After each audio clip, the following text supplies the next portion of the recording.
بسم اللہ الرحمن الرحیم۔ اللہ کا اپنے بندوں پر کیا حق ہے اور بندوں کا اللہ پر کیا حق ہے۔ آج ہم اس کے متعلق صحیح مسلم کتاب الایمان کی حدیث پاک سنیں گے۔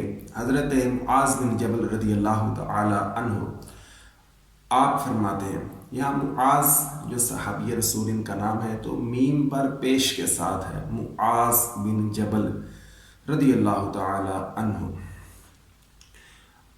آپ فرماتے ہیں، میں نبی کریم علیہ الصلوۃ والسلام آپ کے ساتھ سواری پر سوار تھا اور آپ کے اور میرے درمیان پلان کی لکڑی کے علاوہ کوئی اور چیز نہ تھی۔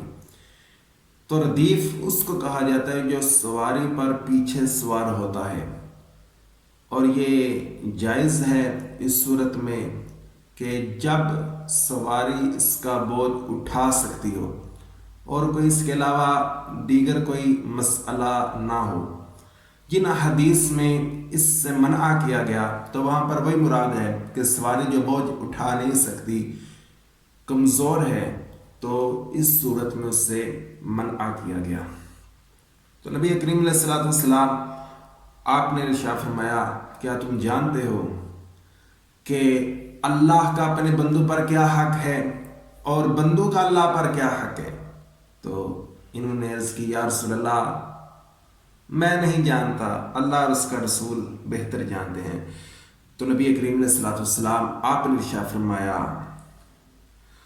فَإِنَّ حَقَّ اللَّهِ عَلَى الْعِبَادِ، اللہ کا اپنے بندوں پر حق یہ ہے، أَن يَعْبُدُوا اللَّهَ وَلَا يُشْرِكُوا بِهِ شَيْئًا، کہ وہ اللہ کی عبادت کریں اور اللہ کے علاوہ کسی کو اس کا شریک نہ ٹھہرائیں۔ اور وہ حق العباد علی اللہ، اور اللہ پر بندوں کا حق یہ ہے۔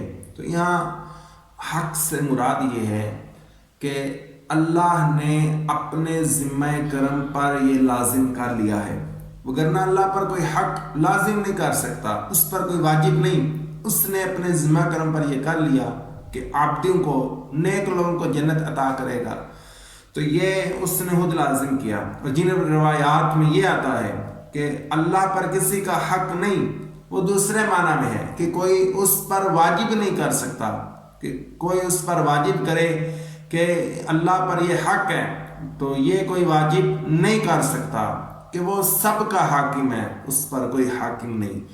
تو یہاں پر اس سے مراد یہ ہے کہ اللہ نے اپنے ذمہ کرم پر یہ لازم کر لیا ہے، کیا؟ اللہ یعذب من لا یشرک بہ شیئا، کہ جو بھی اس کے ساتھ شریک نہ ٹھہرائے وہ اس کو عذاب نہ دے۔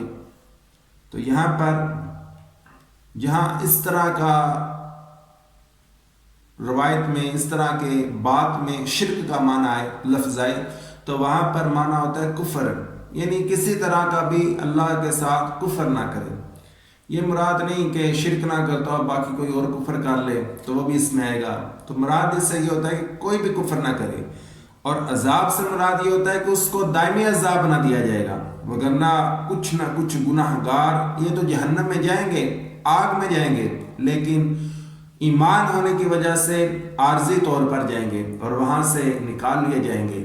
تو یہاں مراد یہ ہے کہ دائمی طور پر ان کو عذاب نہیں دیا جائے گا کہ جو کفر نہ کریں۔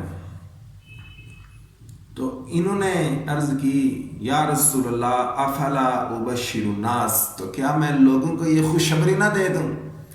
تو نبی کریم علیہ الصلوۃ والسلام آپ نے ارشاد فرمایا، لا تبشرہم فیتکلوا، ان کو خوشخبری نہ دو کہ وہ اسی پر تکیہ لگا لیں گے، یعنی اس بات کا مقصد تو سمجھے گا نہیں، وہ اسی پر رہیں گے کہ ہم مسلمان ہو گئے تو ہمیں یہ بات اب عمل کی ضرورت نہیں۔ تو یہاں پر یہ صحابہ نے بھی لحاظ رکھا، انہوں نے بھی حدیث بیان نہیں کی، آخری وقت میں جب ان کی وفات ہونے لگی تو دیگر روایات موجود ہے کہ جب یہ وفات پانے لگے اس وقت انہوں نے بیان کی، تاکہ ان پر یہ چھپانے کا، علم چھپانے کا وبال نہ آئے۔ اور اس کی وجہ بھی یہ تھی کہ اس وقت نئے نئے مسلمان ہو رہے تھے، تو اس وقت اتنی جو ہے پختگی بھی نہیں تھی، تو جب انہوں نے جانا کہ وہ اس چیز پر اسلام کی جو حدیث ہیں ان کی جو باریکیاں ان کو سمجھنے کے قابل ہو چکے ہیں، لہٰذا بتانے میں کوئی حرج نہیں، تو لہٰذا انہوں نے ان باتوں کو بتا بھی دیا۔ اور یہی حقیقی بات بھی ہے کہ جو لوگ نیک بخت ہوتے ہیں وہ فضیلت سن کر مزید عمل کو بڑھا دیتے ہیں، عمل چھوڑتے نہیں، اور جو غافل ہوتے ہیں وہ جب کوئی فضیلت سنتے ہیں تو وہ عمل چھوڑ کر اسی پر تکیہ لگا لیتے ہیں۔ نبی کریم علیہ الصلوۃ والسلام آپ کو اللہ رب العزت نے ارشاد فرمایا کہ اللہ نے آپ کے صدقے اگلے پچھلے کی گناہ معاف کر دیے، تو نبی کریم علیہ الصلوۃ والسلام آپ کی عبادات یہ نہیں کہ کم ہوگی بلکہ آپ تو اتنی عبادت کیا کرتے، آپ کی مبارک پنڈلی مبارک پاؤں سوج جایا کرتے۔ حضرت عائشہ صدیقہ رضی اللہ تعالی عنہا نے عرض کی یا رسول اللہ کہ اللہ نے یہ نہیں فرمایا کہ اللہ نے آپ کے صدقے اگلے پچھلے کے گناہ بخش دیے؟ تو فرمایا افلا اکون عبدا شکورا، تو کیا میں پھر شکر گزار بندہ نہ بنوں؟ حضرت سیدنا عثمان غنی رضی اللہ تعالی عنہ ان کو